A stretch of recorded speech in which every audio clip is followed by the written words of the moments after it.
Morning internet, welcome back to the workshop. Right, we've got these fork legs done in the last episode for those of you that saw it. Next task is to check out the headstock bearings, make sure that everything's in good order, make sure they're well greased, and yeah, put it all back together.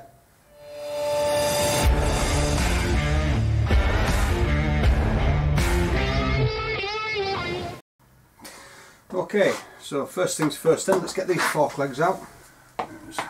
Okay.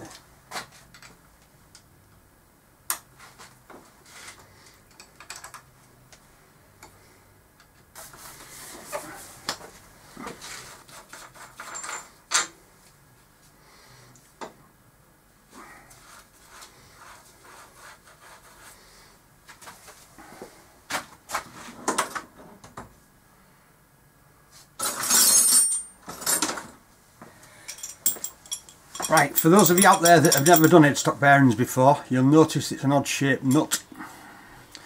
We use a C-spanner for that, and that C-spanner locates in that, like so, to turn it. That's how these headstock nuts work. Okay?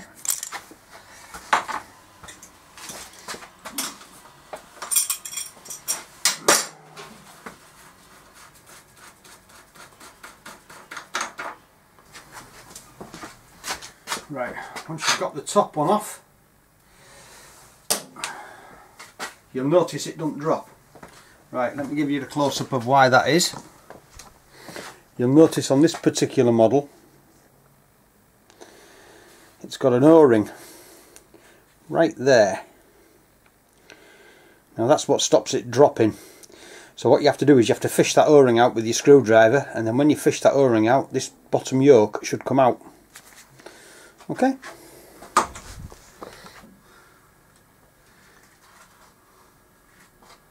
There we go.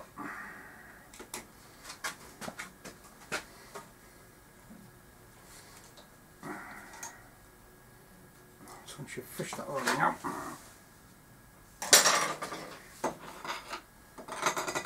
the assembly comes out. And that's what you've got. I don't know if you can see that very well in this light. There you go, you've got a roller bearing there. Grease is a bit old, we'll just wipe that grease off and put some fresh grease on it. Okay, so we'll put a dollop of grease in there. Don't be frightened to put it on. And pack the bearing. Don't be frightened to put it on. Make sure you rotate the bearing. Let me get it in shot. Make sure you rotate the bearing when you're packing it with grease, making sure you get it behind the rollers and not just on the surface, so you're turning it all the time, hence the use of rubber gloves. You don't want this all over your hands. Lithium base grease, work it into rollers. Okay, and that's your top bearing done. Freshly packed with grease. We'll do the same with the bottom bearing, and then we'll pop the yoke back in.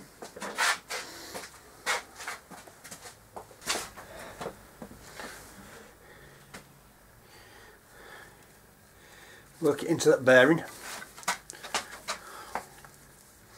Don't be frightened to put it on.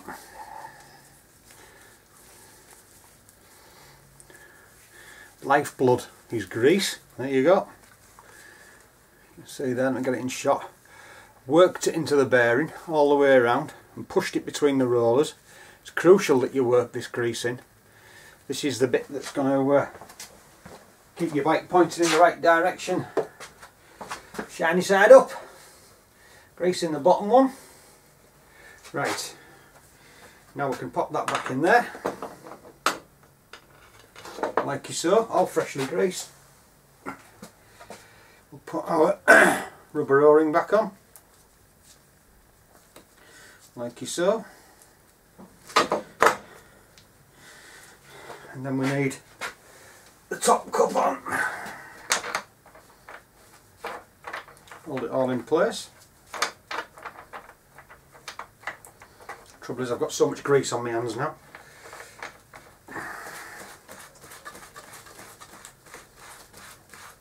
Okay, so you notice I've got them back on now.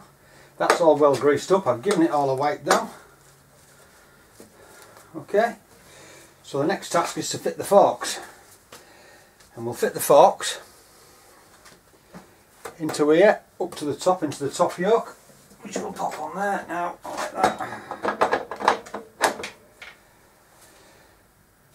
Then we'll set up the clearances. I'll bring you out a bit, then you can see better. There we go. Right. So, forks. Fork legs. Let's get them in.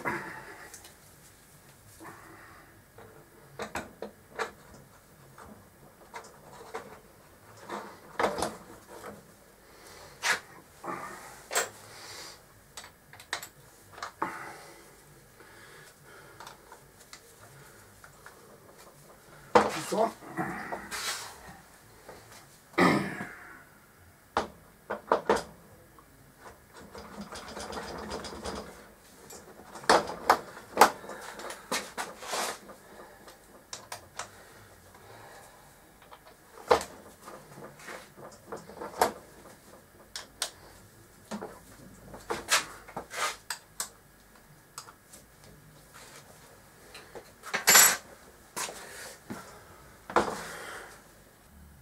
Right, we have fork legs in place, we have the lower clamp in place, we have the single top nut on top, all greased, bearings greased, in good condition.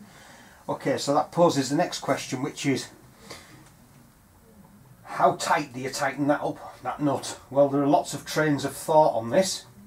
After reading a bit and doing a bit of research myself and looking back on my own experience, these bearings that are in this bike are taper roller bearings, so the last thing you want to do is over tighten them.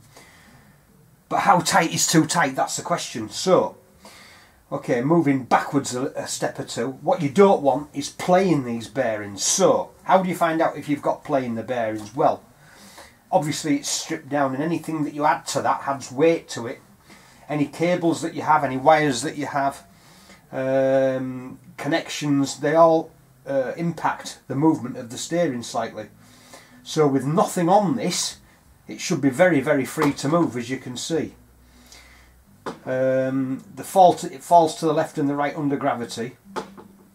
But what you don't, like I say, what you don't want is play. So anyway, moving on rapidly, if you grab hold of the bottom of the fork legs, don't know if you can hear that on camera, that's knocking, because there's a little bit of play in it. So what we'll do is we'll keep tightening that bit at a time until that play disappears. It's gone. Right, so there's zero play in that now. Now the next question posed is, once you get weight on that and the bearings over time give a little bit, maybe settle a little bit, how do you determine what is too tight? It's a massive problem, it's a massive question. Okay, two trains of thought. The Haynes manual says turn the top nut until all play is removed. Well, that's what we've done. We've turned the top nut till all play is removed. Reading the Kawasaki manual, that tells us that we turn the top nut and it gives us a torque setting, believe it or not. The torque setting is 43 inch-pounds or hand tight. Well, how tight is hand tight? So you can see the dilemma that I'm giving you. It's a real issue that you need to really be careful. The last thing I want to do is put the spanner on that and swing on it. Transversely, what I don't want to do is leave it with any play in it, so that when it's all assembled and you've got the weight of the bike on it, it settles, it gives a little bit, and you end up with loads of slop in it. Otherwise that will make it potentially dangerous, make it handle strangely. So it's a big problem. I'm tempted to go, as I always have, with what we deem to be hand tight. Don't put a spanner on it.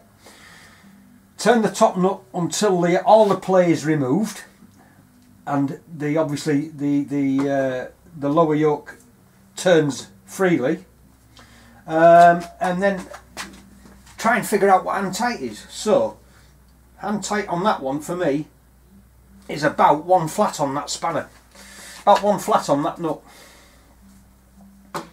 And as you can see,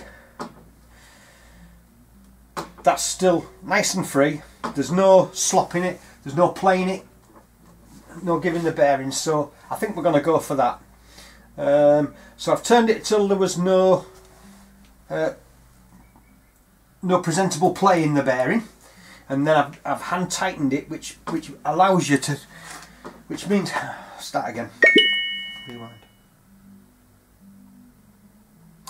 Okay, I've turned it till there's no play by moving the fork legs backwards and forwards in the top or bottom bearing, and then I've followed what the Kawasaki manual says, which is hand tight. So I've turned that top nut and it's gone round one division. Well, I don't think that's excessively tight, and I think if I put a spanner on it I could get it an awful lot tighter than that, but I ain't going to do that. So I think that is set perfectly now. So what we need to do now is put the top lock nut on there, tighten that against it. Again, it doesn't give a torque setting, it just says hand tight. And then we can put the top yoke on and we can adjust the height of the fork legs as per the book. Okay, back in a mo. Okay, so now we've got that. We've put the top nut on and I've tightened the top nut against the bottom nut so that will resist any movement. As you can see, there's no play in that, they're running fine. So the next thing to do is put the top yoke on, like so, with its top nut, like so. So you have to turn the handlebars all the way to the right as you're looking at the front of the bike. Turn to the left. As you're looking from the rear of the bike, you turn to the right, because the steering lock engages with the boss on the yoke, on the headstock. I'll get the words right eventually. Right, so that's in place, it's fully down, and it's hand tight is that top nut. So the next thing to do is to check the distances from the face of the, let's zoom you in a little bit so you can see what's going on. From the face of there to the top of there. Well, that distance from there to there should be 15 to 16.5 millimeters. That's what we're aiming for. So that is 15 millimeters. So I want to be up just a tiny little bit, don't we? Be up just a tiny little bit. So we slacken the bolt off like that. Set my caliper to 16. There we go.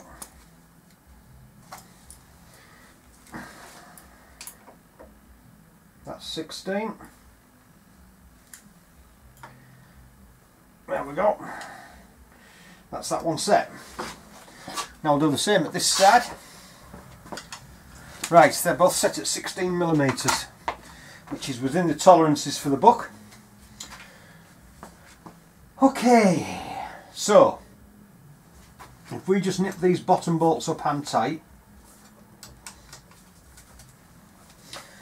I'm not going to torque them up just yet. Nip them up hand tight. Right, there we go. So they're nipped up literally to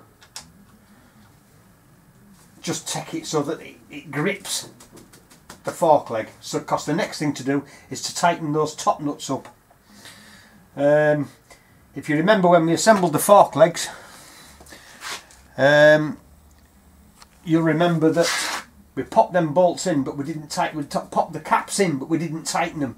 So now's the time. Now they're gripped in the bottom yoke. Now's the time to tighten those top nuts.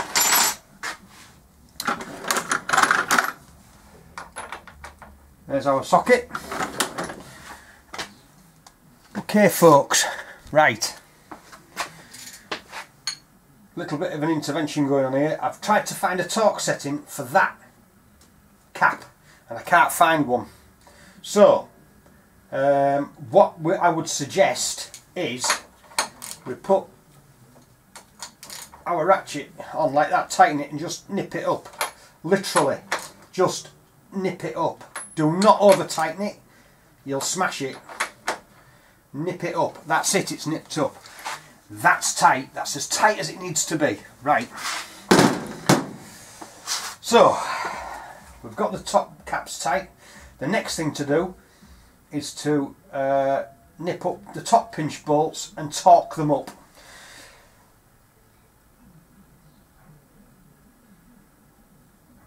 Okay, The reason you tighten the top bolts up and torque them up next is because when you tighten that cap bolt, this top yoke is potentially going to move in a downward direction.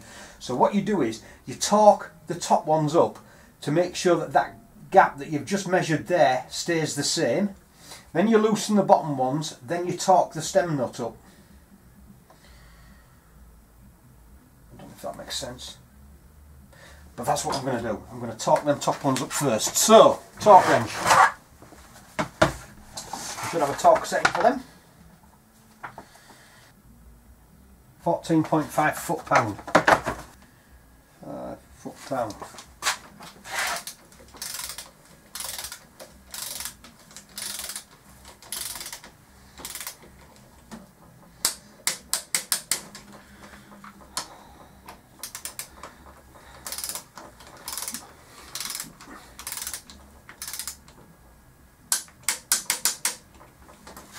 Okay.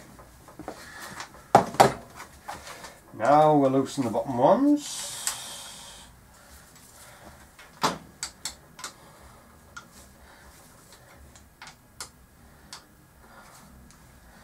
Okay, so the bottom ones are loose, the top ones are tight. Now we need to tighten the centre bolt. The centre bolt is 36 foot-pounds. Okay.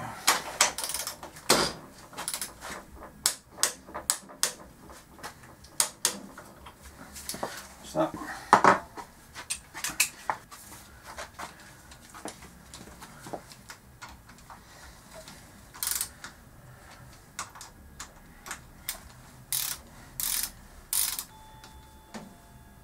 Right, when we tighten these bottom clamp bolts, when you tighten one it will pull on the other one, so you need to make sure that they're both tightened together, if you like.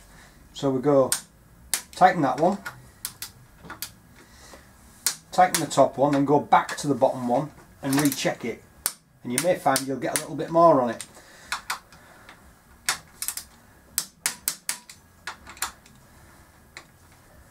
There we are, they're both tight. Right, let's do this side.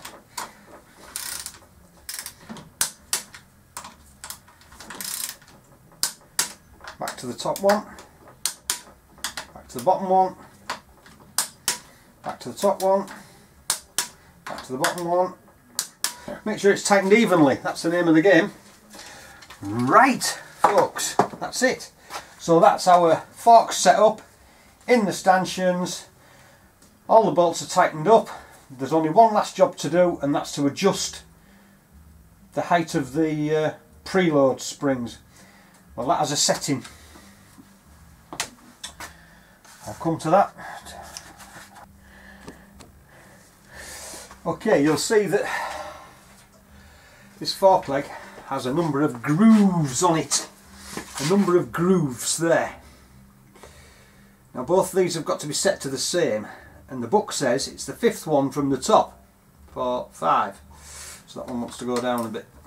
So you turn it like that until you get the desired preload on the spring. It says 5. 1, 2, 3, 4, 5. Bit more. 1, 2, 3, 4. So it's on the 5th one. The 5th groove is flush with the top of that nut there. So that tells me that that's in the right position. So we'll do the other one the same. I'll unzoom you so you can see. There we are. We'll do the other one the same. 1, 2, 3, 4. That one actually is almost right, believe it or not.